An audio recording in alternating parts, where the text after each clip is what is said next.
Roughly 22 veterans per day commit suicide. Similarly, there are another group of individuals who are in crisis, fathers on child support. They're in every city and town in America. Well-intended fathers who desire to take care of their parental responsibilities, but feel they have a no-win in a child support bureaucracy is the heart of this conversation. As a divorced father of 5 children, all under the age of 7 at the time, I understand what fathers are going through. Like you, I felt I was in a no-win with no resources to guide me through the process. Yet in spite of the hardships and challenges that I and family members endured, I'm relieved to have made the decision to accept the responsibility of being a father and for being involved in the lives of my children to the extent that I was able to, given the distance between us, them being in one state and my being in another. In upcoming videos, you will hear from people in my family who are impacted by the child support system. You will hear from my ex-wife, who I am grateful to for making education a priority in the lives of our children. My current wife of 35 years, who encouraged, sacrificed, and assisted me on that long and arduous journey. You will hear from my youngest child born of this marriage and a few children born from the previous marriage, all between the ages of 32 and 42. Finally, but most importantly, I will share with you the single most important act that allowed me to manage and ultimately pay off my child support debt forever: the acquisition of real estate. Had it not been for Rashid Shabazz, who taught me how to acquire property the non-traditional route, I would not be in the financial position that I am in today. He taught me how to acquire property with no money down, no credit check, no proof of income, and no proof of employment. These and other details I will share with you in my book, Child Support Relief Through Home Ownership. And now, you'll hear from my children. I think a lot of our peers didn't have fathers around, so it was always just a plus that we actually had some place to go, or we can actually say that we, visited our father and spent time. Anything that we've gone through or we don't go through, I think ultimately affects how we actually raise the next generation. I always like to think that I was always in the middle of everything. I wasn't extreme one way or extreme the next. And I think having examples of both verbal and physical affection from one parent, as well as an iron fist from the next parent, I believe it gave me the necessary tools to do a healthy median. Things that I probably wish that I got more so from my father, even just acknowledgement of love or something around there. I think I've instilled that in my children, especially my sons, to where I didn't consider it weak or taboo to express love. But I also appreciated the structure and the discipline, so that I wanted to implement that within my children. One thing I could say for sure that I have been conscious of is why I always say no. I think growing up, you hear no so damn much that you just got to the point to where you just say no and don't even have a reason behind it. We want our children to be critical thinkers and have a reason behind everything, but here as an adult, I actually didn't have a reason why I said no to everything. It was just because I was so used to hearing it. So before I would answer, I would take a beat to actually figure out why I'm saying no. And if I don't have a reason why I'm saying no, either I will revisit it or I wouldn't say no. Advantages and disadvantages of living in a single family household. If I'm being honest, I cannot tell you, I can't think of any advantages outside of better than living in the system. To be honest, I actually don't even know why you guys divorced, when you're divorced, or I just don't recall almost even no interaction between the two other than, when picking us up. Outside of that, I don't know. To be honest, I don't even remember the marriage, so no. As far as I remember, there was always just two different households. You prefer one house over the other? I, for one, definitely did. If I'm being honest, during that time, of course, I would choose the affection and leniency of living with my mother. However, I felt more secure and protected at my father's. Hi, my name is Aisha Mahdi. I am the youngest of Ahmed Mahdi's 6 children. In support of my father's National Live Incentive, Real Estate, a Solution to Child Support Delinquency, I'd like to contribute by answering the following questions. Number 1, how did you feel growing up in the household as the only child? I felt great. Number 2, do you think having brothers and sisters to interact with made a difference in your life? If so, how? Yes, it allowed me to cope with reality. Number 3, what is your relationship to your siblings in terms of interacting with them? It was more so surface interacting. Number 4, are there advantages and disadvantages growing up in a 2-parent home? Yes, there are advantages. I can't really find any disadvantages. Probably just the whoopings. My name is Ibrahim Mahdi. I'm 37 years old. I'm the second youngest. I'm number 5 out of 6. And I'm a firefighter, and I live in Parkton, North Carolina. I'm going to be answering some questions today. There are 6 questions, and I'll read the question, and then I'll get my answer. Number 1 is, how did you perceive my absence? As a child, I didn't perceive my father's absence as him not liking us or not wanting to be around us. As an adult looking back on it, I perceived his absence as he didn't need to be there, or it wasn't necessary for him to be there. I always knew he worked hard and he loved us, but I just didn't think it was necessary for him to be there. Number 2 is, do you feel your life was impacted by the divorce? If so, in what ways? Please explain. I know for sure my life was impacted by the divorce. I didn't know the degree until I had children. My father was more of a disciplinarian. He was very serious, and he, as an adult, I asked him, when we were little, I asked him if he liked us, because it seemed like he never liked us. And he said no. He said, when I saw you guys, I didn't see you as little boys and little girls. I saw you as the mothers, the husbands, the fathers, and the wives that you would grow up to be. And I had 2 months to kind of whip you into shape. I had 2 months to teach you how to be responsible and how to get things done. So hearing that, I was like, okay, so that's why he was always making us work hard and making us wake up early in the morning to go outside and cut the grass. Because he knew that we had a hard road ahead and he wanted us to be prepared. So that made a lot of sense. So thinking back to, again, when I was a child,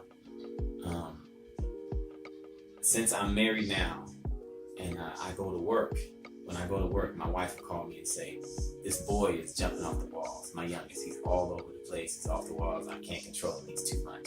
And she has 4 of them at home by herself, and she's pregnant. But when I'm home, she says he acts completely different. He's well-mannered, he listens to me. He won't listen to her. So I do know that it was an impact since when my mother and father divorced. I just didn't realize how much of an impact it made until I got older. And now I see my children. And now we see the importance of staying together and not being divorced or not getting a divorce. I think my life was also impacted in, I know as an adult that I lack discipline.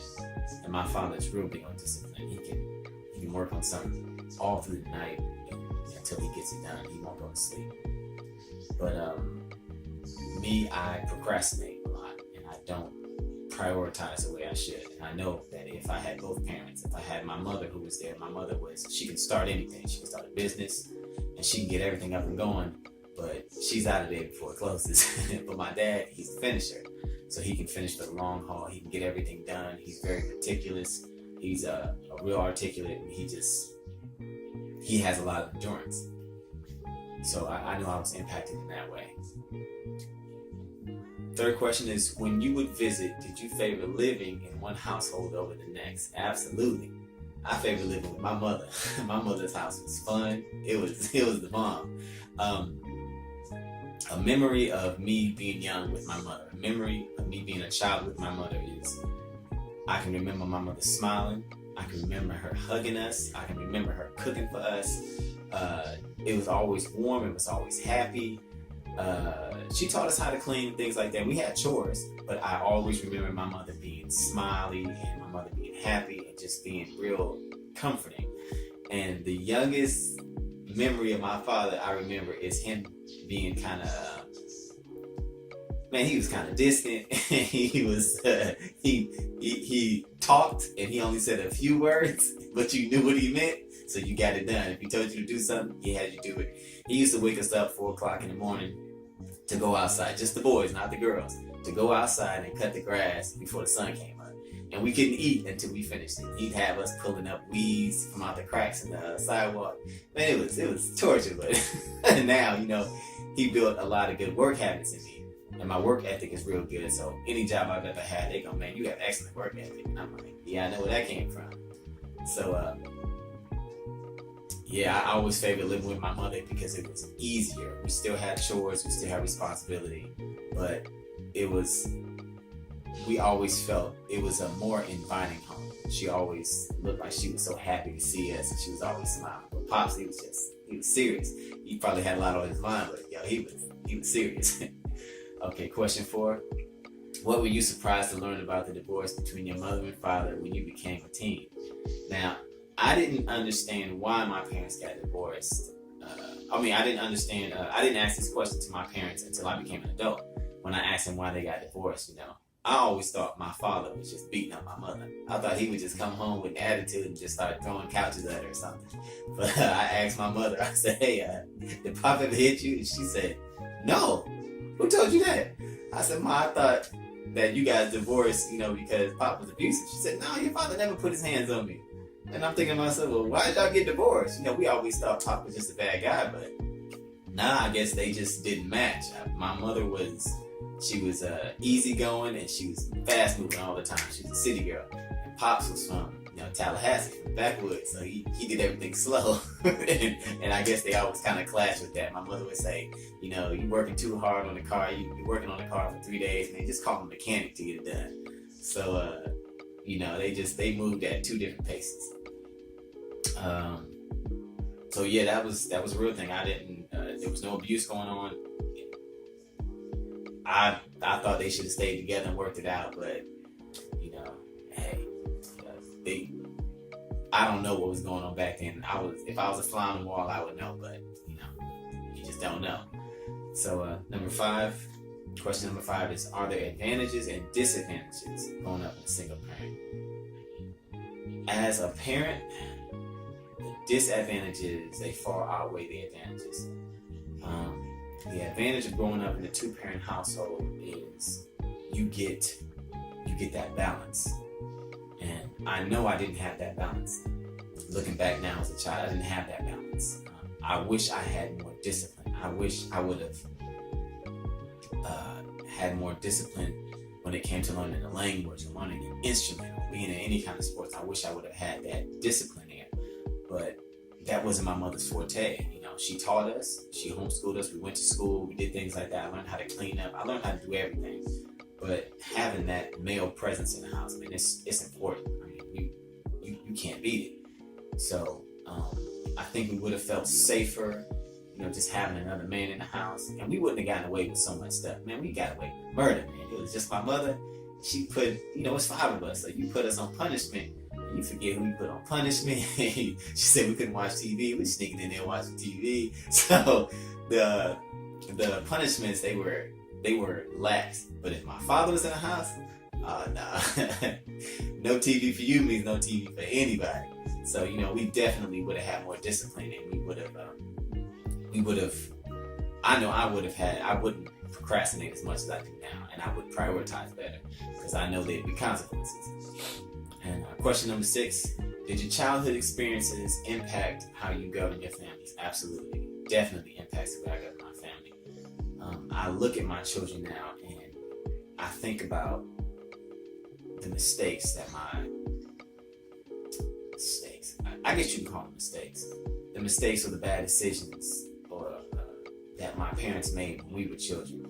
And I don't want to make those mistakes, man. I want to break all those cycles. My wife and I, we both came from backgrounds where things happened to us when we were children that we don't want to happen to our children. We refuse to let that stuff happen. We'll kill somebody before that stuff happens. We just don't want to repeat those cycles. So we believe in breaking those cycles. So we try to hug our children more. We try to discipline them more, but we want to discipline them not from a state of rage or anger, but from a state of, calmness. Like we've been here before. We make a lot of mistakes, but with both of us being in the household, we can bounce off of each other. If I'm being too harsh, she can rein me in like, hey, you need to calm down. It's not that critical. He just dropped some food on the floor. That's what children do. And then when she's going off the deep end, I can be like, babe, you know what I'm saying? She's a girl. She's just like you when you were little. So you got to have mercy on her. So,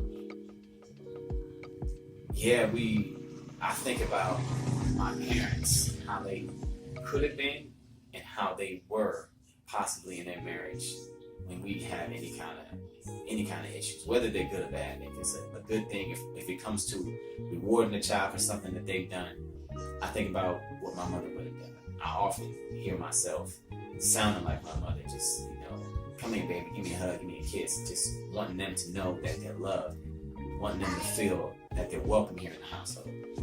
And I see myself, I hear my father myself, especially when I yell at my son, like, hey, when I give him that, he's right here. When I say, hey, he looks at me and he stops. I know he probably hears, he knows what that means. He can sense the sound, he can sense the tone and my behavior when I pause. So, I want to raise them with more discipline, and that requires me being more disciplined. I want to raise them to whenever they do a job, they do an excellent job. Don't just do a cheap job. Don't just hurry up and get it done. Do a Muslim job, which means you do your best job. And I want to raise them to be conscious of God. I want to raise them to be kind, to be polite, all those things. So, those are the answers to my questions. I hope I answered every question thoroughly. I hope I didn't offend anybody, but I want it to be as honest as possible. That's it. So, I hope this goes over well. My name is Halim Mahdi. I'm the eldest. I was asked to speak on behalf of child support, which is difficult to do because my parents are divorced. And I believe I was 4, 5-ish. So I have no recollection. What I do remember is a 2-family household, or not 2-family household, 2 different households. And what I do remember about visiting both was that it was a culture clash. My mother and father, 2 different people. Clearly my father's very, very disciplined, structured, pro-black, all that. My mother is also radical in her own right, but she's very religious, very laid back, and those are the main things that I remember. I did prefer my mother's house because I guess there was more leeway. I guess you get what you want. You had the sweet cereals and you had your choices and things like that, and it wasn't the case at my father's. Everything was regimented. Everything was to the T in a book. Let's see here. I guess as I got older, and now that I have my own son, I really see the importance of family. I don't see anything beneficial about a single parent home. That's why it's very important that men and women work together when they begin to have children, because that child needs both. They need the mother and their father. It's very crucial. It's very crucial for their development. There we have it. How is everyone doing? I am Khadija Mahdi, and I've been married to Ahmed Mahdi for approximately 35 years. He had 5 children when I met him. I had none. So the question that you may have, why did you marry a man that had 5 children? Were you crazy? No.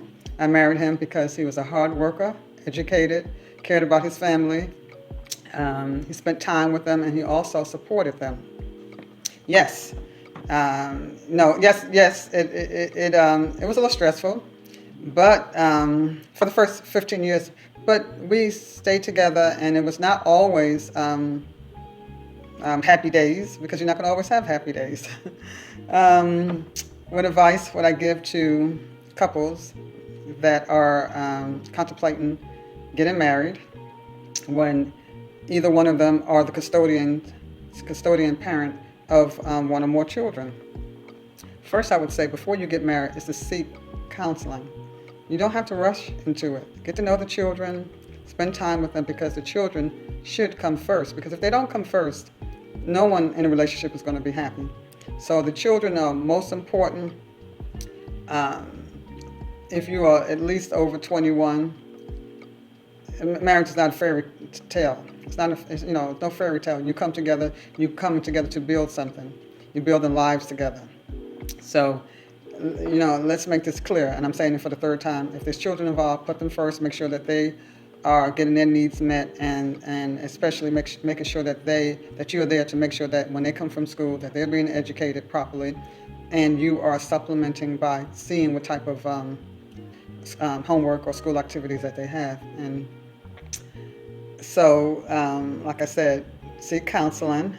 And there's a quote in the Quran that says, "After difficulty comes ease," and that is a true statement.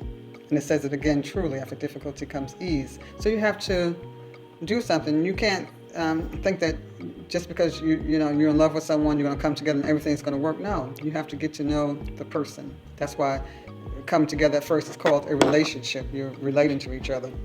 So the advice that I will state again is that get counseling before you get married, and you two go together to get counseling. Then eventually you can bring the children, and if you decide that you may not need counseling, you can also get a husband and wife group. Husband and wife couple, and sit with them, and someone that you feel is spiritual, that's not going to talk negative about your business, because like I said, he and I have been married for 35 years, and the advice that we got some from my mom and some from his mom when he didn't act right, but he proceeded to act right, and I was no angel, but like I said, we endured it, and you can do the same thing. You have to put God first, really show the sacrifice. Coming together is a sacrifice. You're sacrificing your habits, your needs, not 100%, but you're sacrificing certain things to come together so that you will become one in the relationship. Thank you for listening. May God continue to bless you. Have a great day.